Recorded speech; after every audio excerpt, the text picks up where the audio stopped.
Better? Mick asked. I sipped the ice water cautiously. Yeah, my hand is still pretty sore.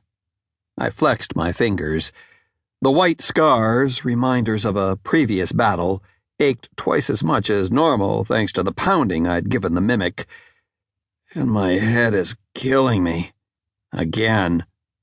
Concern filled his face. That's not what I meant. I'm fine. The words came out quick and harsh. Whether or not he was going to say anything, I'd never know, because the door to Elder Devon's office opened. A pretty young witch popped her head out. The Elder will see you now. Mick gave me a thumbs up, then winced and placed a hand over his knife injury. He caught me staring. I'm fine. Go have another helping of debrief. You don't have to wait for me. I wasn't planning on it. I'm going to go check on Elsa.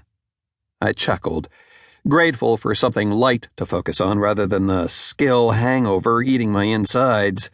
He patted my shoulder, then headed down the hall while I followed the witch into the Elder's office.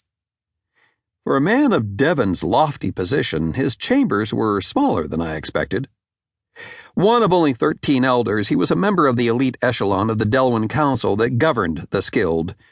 Unlike the 100-some-odd basic council members, elders were elected for life and tended to be the most powerful and political of all the ruling members. As a group, they also had final authority on every matter. Granted, they usually left the day-to-day crap to the rest of the council, opting to maintain their focus on the really big stuff like wars, treaties, and pay raises for themselves. Most of the skilled community walked on eggshells around the elders because they were as secretive as they were powerful. Not a lot of people knew what went on behind their closed doors, but there were rumors that they had a hand in every aspect of skilled politics. Things like negotiating land rights with the paranormals and determining which spells were considered dark magic and which were boring goody-two-shoes magic. Personally, elders were barely more than an annoying blip on my radar. Part of that was because I'd interacted with a handful of them over the years at the family homestead. Not only was the large mansion home to a huge vault full of horribly powerful magical weapons, but Dad was one of the most senior members of the Delwinn Council. Elders tended to pop by quite often for tea or to try and figure out how to rid nature of one of the countless items we kept locked away. Having grown up around them, their rank didn't intimidate me. The other part was because the elders represented everything that was wrong with our governing body. The old farts were obsessed with tradition rather than modernization. Oh, sure, they'd pushed for the Reformation, but they were much more comfortable carrying a staff than a cell phone. Remembering our past was one thing. Wearing wool robes in the sweltering heat of September was another. The witch presented me to the elder, who thanked her. As she left, he offered me a seat in one of the high-backed leather chairs in front of his desk. The cushioning was thick, and my sore muscles smiled as the chair enveloped me in a rich, buttery hug. Devon looked better than he had 2 hours earlier.